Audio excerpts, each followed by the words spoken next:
estamos de vuelta. Queremos hablar de la descentralización, la regionalización, y por eso vamos a ver qué piensa la gente justamente al respecto.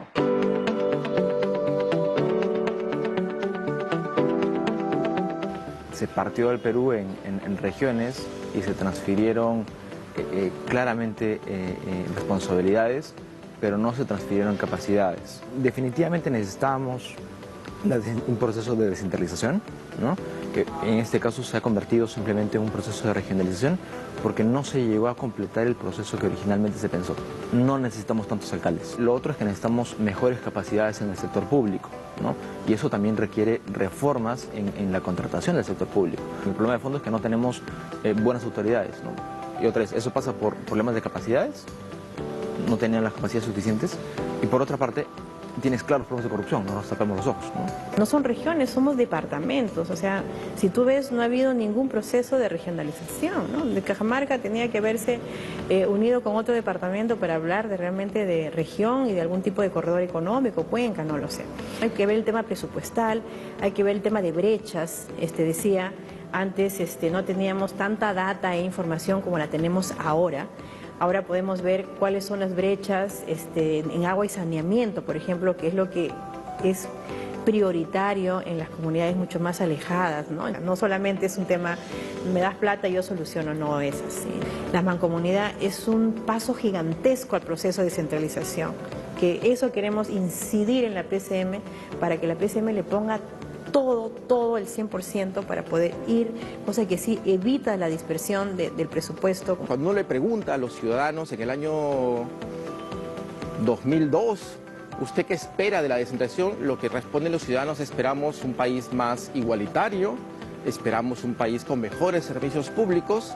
Yo, bromeando, digo que nuestra ley de bases ley de bases de la descentralización fue escrita en castellano, nuestra ley de gobiernos regionales fue escrita en chino, nuestra ley de municipalidades fue escrita en ruso, y la ley orgánica de Poder Ejecutivo que se hizo en el 2007 fue escrita en árabe. Entonces, claro, lo que tenemos hoy es una configuración institucional que no conversa en sí mismo. Entonces, no hay otra manera de gobernar, de conducir el futuro del Perú si no es con un proceso de descentralización adecuado que responde a los intereses de sus ciudadanos.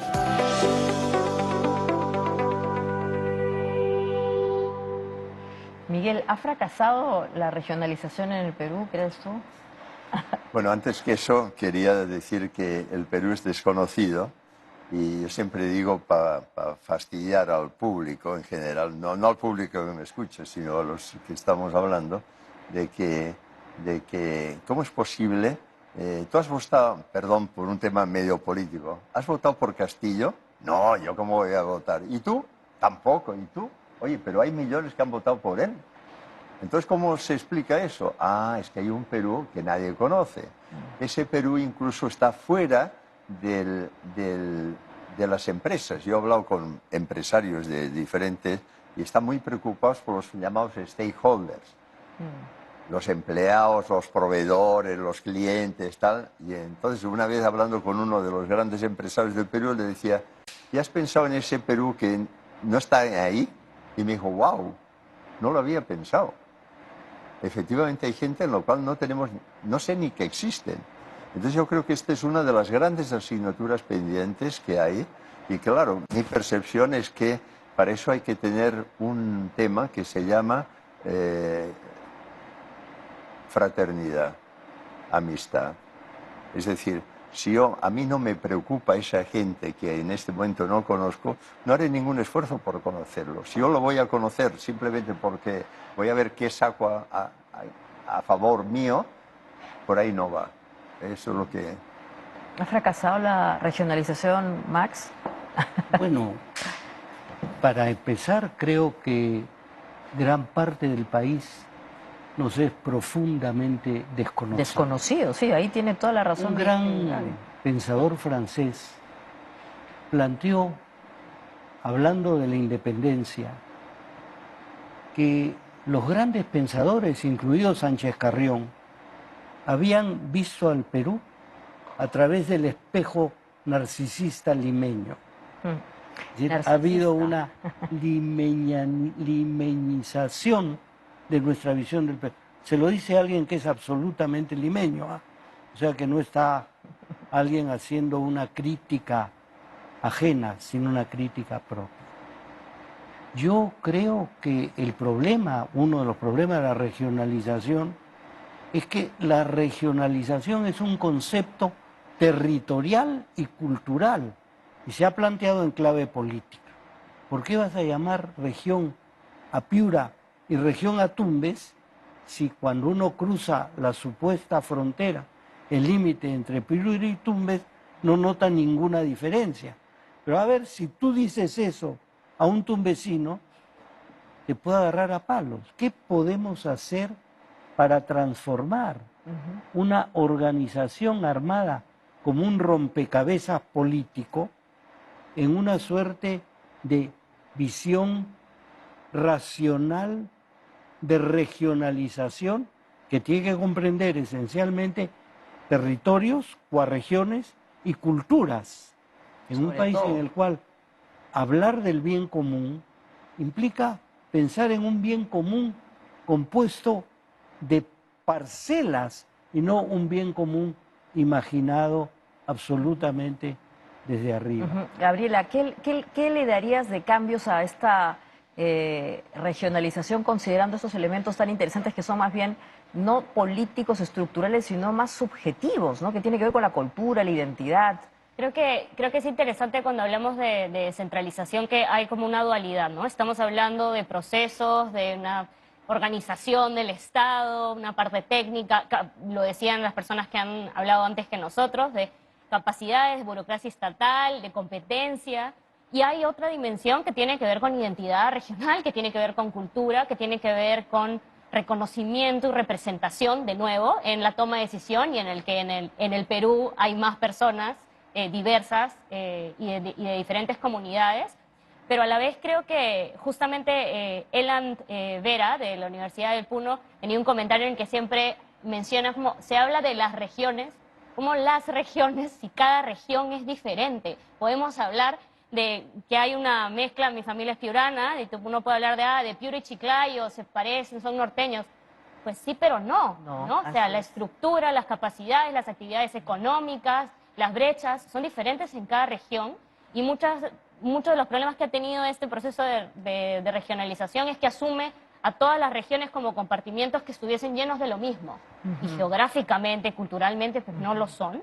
Pero además, también lo decía Pablo Vilca, también con experiencia desde el Puno, ¿cómo podemos creer que la descentralización fue un fracaso?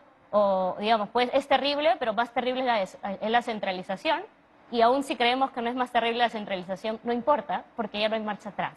Y creo que entender que la distribución del poder de la organización estatal es algo que tiene que seguir sucediendo, y que en esa dualidad técnica se hable de las capacidades de las que mencionaba Cristina en el video, pero también de lo que nos interpela anteayer, que tiene que ver con la sensación de desigualdad, de brechas, de falta de reconocimiento que lleva a las personas a seguir protestando por un sistema y un Estado que no los reconoce como miembros iguales de la comunidad. Así es, Gaby. ¿Qué hacemos después de 20 años de bueno, primero que nada, yo creo que lo que hay que tomar en cuenta es, y en ese sentido yo discrepo con Max, es que la primera generación sí se plantea el modelo federal, ¿no? Apuestan por el federalismo.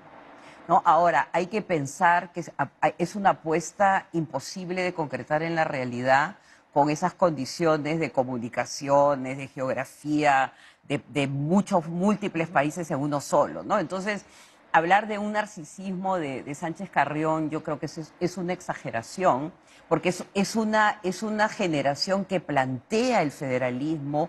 Incluso en las discusiones que se dan en la constituyente se habla de que Lima no debe tener, o todas las provincias deben tener el mismo peso que tiene Lima. O sea que había un proyecto que sí estaba. ¿Por qué? Porque eran provincianos. Porque Sánchez Carrión era de Huamachuco, porque Toribio Rodríguez Mendoza era de Chachapoya, porque Luna Pizarro era de Arequipa. Eso olvidamos, que ahí hay un congreso de constituyentes de provincianos. Hipólito Unanue era de Tarapacá, ¿no?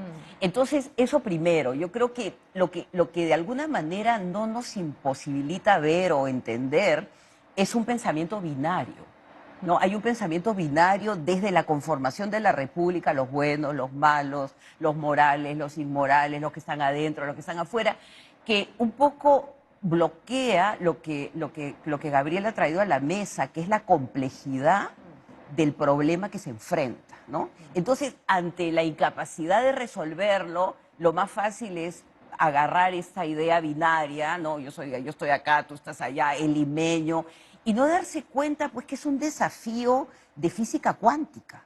O sea, para la primera generación esto es física cuántica y ellos estaban en el 4x4, el 5x2, ¿no? Entonces, yo creo que eso también hay que tener en consideración lo que significó el desafío. Lo segundo es que los caudillos sí territorializan. Territorializan por medio de la guerra, se crean distritos, regiones, departamentos. El siglo XIX es un siglo de territorialización a las patadas, ¿no? En la cual ellos, provincianos también, Castilla de Tarapacá, San Román de Puno, Gamarra del Cusco, están territorializando, están negociando, ¿no? Pero ¿qué cosas se cruzan en el camino? Yo creo que eso también es importante subrayarlo. La corrupción del Estado guanero. Y ese Estado guanero reparte poder para poder mantener poder. Entonces ahí se trastoca el verdadero sentido de una regionalización. Vamos a hablar con eso que es muy interesante. Esto es Pensando en el Perú, así que no se vaya.